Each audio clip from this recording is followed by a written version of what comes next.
Hey everybody, welcome back to another episode of PE Garage. I'm Toby Brooks. This project car you're looking at here has been consuming pretty much every dollar I have and every minute I have and pretty much every thought I have for the past 5 years, and it's nowhere near done. So stay tuned. I'm going to walk you through and bring you up to speed on the project car that refuses to be completed on this episode of PE Garage.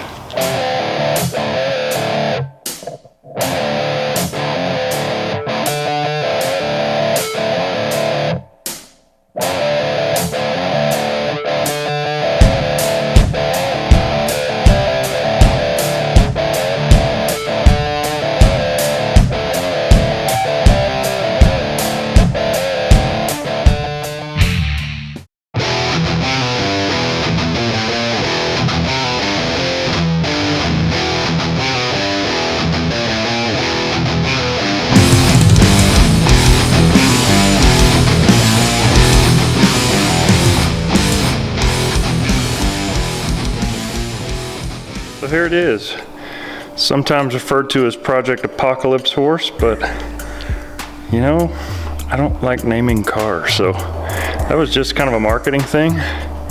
What you're looking at here is a Kazi 529 cubic inch Boss 9 motor based on a big block Ford, completely polished, pair of F1C Pro Charger gear driven superchargers.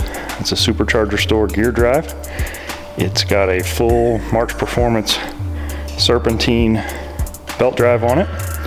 And here you see the RideTech Shockwaves, fully adjustable suspension, S&W race cars,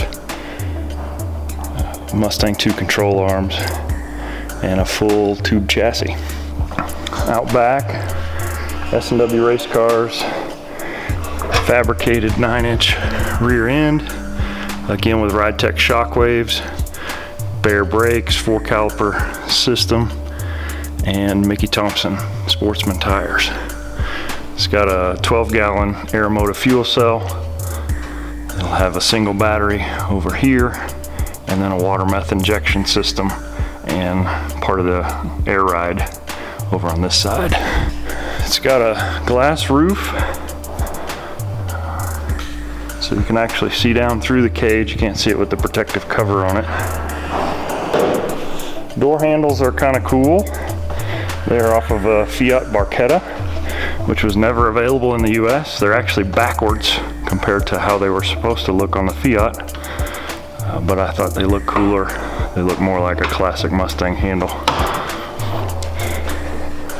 So the tin work I did, and it's okay.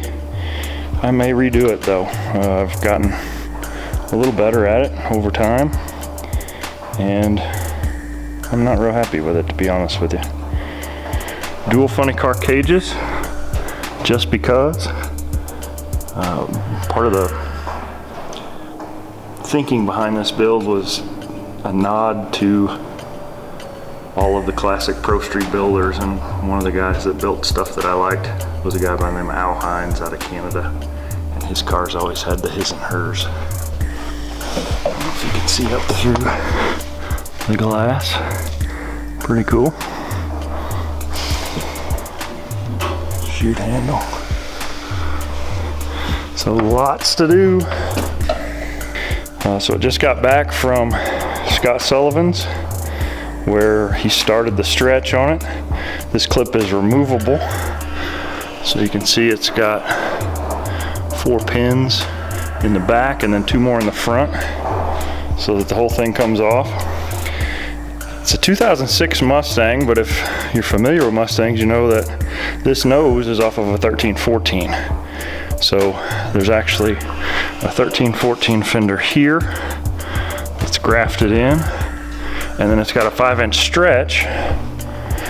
So here, these are 2 2005 to 2009 Mustang fenders. So this has just been kind of roughed in, a lot of body work left to be done, but hopefully we'll finally get a front end on the thing. think my first order of business is going to be pulling the fiberglass dash out and building an understructure for it. There's no mounting for it, it's just stuffed in there. And then I've got to build a center console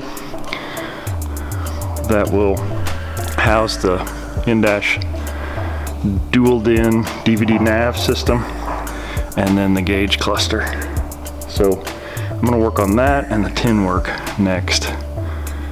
Basically with it here, my goal is to do as much as I can with what I have without spending more money, to be honest with you. I'm kind of at a point where I can't afford to drop any more until some things start to take off.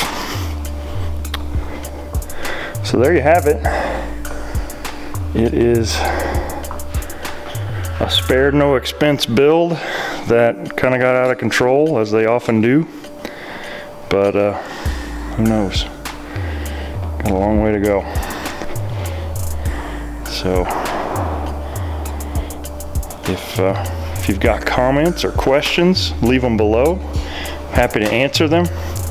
I'm the first to admit I have made more mistakes than I care to recount on this thing, and I'm just hoping to get it together in one piece, to be honest with you. It'd be nice. So that's it, my Project Mustang.